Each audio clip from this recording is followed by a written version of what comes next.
Welcome to our YouTube classes all of students my dear. इस session में भी हम लोग द्विघात समीकरण के डिस्क्रिमिनेंट यानी कि विवेचक विविक्तिकर निकालेंगे और मूलों की प्रकृति बताएंगे कि मूल कैसा होगा, वास्तविक होगा कि अवास्तविक होगा। कुछ सवाल क्वेश्चन नंबर 7 के जो महत्वपूर्ण सवाल थे मैंने ले लिया है, उसमें और भी सवाल है जो आप प्रैक्टिस करेंगे, लेकिन ये महत्वपूर्ण सवाल मैं आपको बता देता हूँ एक एक करके। तो इस पूरे को समझने के लिए, सभी सवाल को समझने के लिए जो चारों सवाल मैंने लिखा है क्या क्या है, 5x² - 4x + 2 = 0, 4y² = 1, और ये तीसरा सवाल है 4/3 x² - 2x + 3/4 और 5y² + 12 - 9 = 0। इस चारों सवाल का हम आपको डिस्क्रिमिनेंट यानी विवेचक निकाल कर बताएंगे।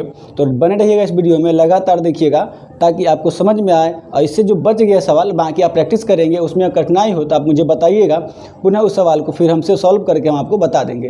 तो चलिए शुरू करते हैं। 5x² - 4x + 2 = 0 है। तो देखिए विवेचक निकालने के लिए हमको a b c के मान चाहिए। तो a बराबर कितना होगा 5, b बराबर क्या होगा -4 जो कि x का गुणांक है, और c बराबर 2 होगा। d बराबर होता है b² - 4ac। तो देखिए b कितना है 4 -4, उसका स्क्वायर कितना होगा 16 - 4ac, a कितना है 5 × c 2 है। तो ये हो जाएगा आपका 16, 5 का 20 दूना 40। आप देखेंगे कि इसका विवेचक क्या आ जाएगा -24, क्या जाएगा -24 आ जाएगा। ठीक है, तो यानी कि d जो है इसका निगेटिव हो गया, d 0 से छोटा आ गया था, इसका मूल क्या होगा अवास्तविक होगा। ठीक है, अब देखिए दूसरा सवाल, यहाँ पे a b c नहीं दिख रहा है, माने a है c है b नहीं है, यानी कि वो जो नहीं हो 0 हो जाएगा। a के मान क्या हो जाएगा 4, यानी कि y का गुणांक y² गुणांक है, और y का गुणांक इसमें नहीं है तो वो क्या होगा, तो वो हो जाएगा b, और c उस पर है तो उसको इधर लाना पड़ेगा, चरपद इधर लाना पड़ेगा, तो लाएंगे तो क्या हो जाएगा ये हो जाएगा -1। ठीक है, यही इसमें थोड़ा सा चेंज करना है। अगर इसको बदलेंगे इस तरफ लाएंगे तो क्या हो जाएगा, अगर इस तरफ लिया जाएगा तो -1 = 0 हो जाएगा, तो माइनस हो गया। अब d चाहिए तो b², b की जगह कितना है 0, तो 0 के स्क्वायर -4 a c 1 है, यानी ये हो जाएगा 4 × 4 = 16, माइनस माइनस प्लस, यानी d क्या हो जाएगा 0 से बड़ा हो गया, d 0 से बड़ा ऐसे होगा। तो यहाँ पे जो मूल होगा वास्तविक और असमान दोनों होगा। तो इस कंडीशन में हम लोग मूल प्राप्त कर सकते हैं। अब आइए इस सवाल की ओर। देखिए ये बट्टा के रूप में है, आप चाहे तो इसको व्यापक रूप ax² + bx + c के रूप में भी कन्वर्ट कर सकते हैं, कोई दिक्कत नहीं, कन्वर्जन से कर सकते हैं। लेकिन आप चाहें तो डायरेक्ट भी उतना समय बचाना चाहेंगे तो डायरेक्ट भी बना सकते हैं कि a बराबर 4/3, b बराबर -2 और c बराबर 3/4। ये डायरेक्ट भी करके अब ABC का मान निकालेंगे और d निकालेंगे। d बराबर -b का स्क्वायर कितना होगा प्लस होगा, यानी कि 2 का स्क्वायर 4 होगा, माइनस फार्मूला में होता है 4ac, तो c की जगह पर 4/3, देखिए 4 4 ये कैंसिल हो जाएगा, 3 3 ये कैंसिल हो जाएगा, 4 - 4 क्या हो जाएगा 0 हो जाएगा, यानी कि d का वैल्यू जो हो गया 0 के बराबर हो गया, अर्थात इसका मूल समान और वास्तविक और समान होगा। अब देखिए ये सवाल जो है इसमें अगर ABC का मान चाहिए आपको तो a बराबर क्या हो जाएगा 5, b बराबर क्या हो जाएगा 12 और c बराबर क्या हो जाएगा -9। ठीक है, -9।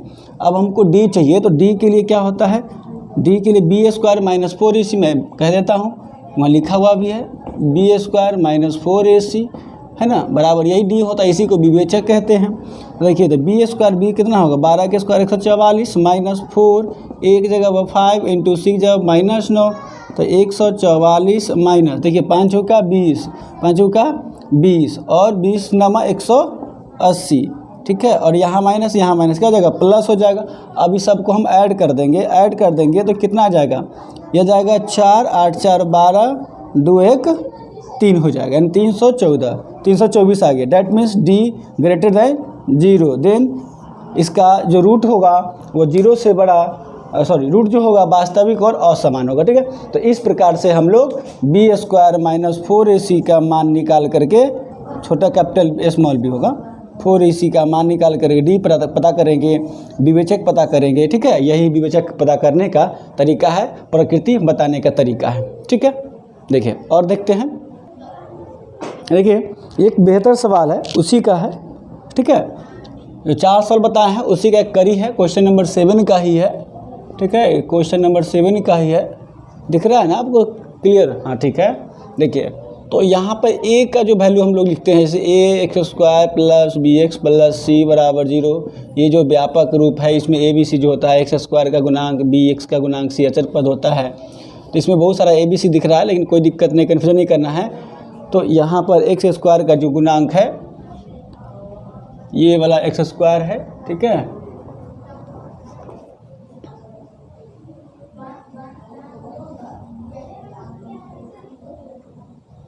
ये छूट गया है शायद, ax² प्लस b, हाँ 9ax² b² और माइनस 48 abcd 64 c² d²।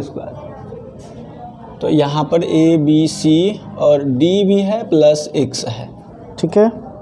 तो सवाल थोड़ा ठीक कर लेना होगा। हाँ चलिए अब देखिए, तो यहाँ जो a का वैल्यू आपका आएगा वह 9a² b² होगा, ठीक है, और b का जो वैल्यू होगा वह 48 minus 48 a b c d होगा, और c का जो वैल्यू होगा वह 64 c² d² होगा, ठीक है। तो ये a b c का वैल्यू निकल गया।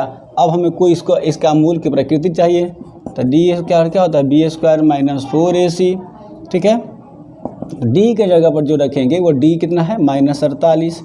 आप जान रहे हैं कि ये a b c b की जगह पर a b c d, इसका स्क्वायर आएगा माइनस 4a, a की जगह पर 9a² b² into d, c की जगह पर क्या है 64 c² d², ठीक है। क्या आएगा 64 c² d²। a b c d यहाँ पे 48 का स्क्वायर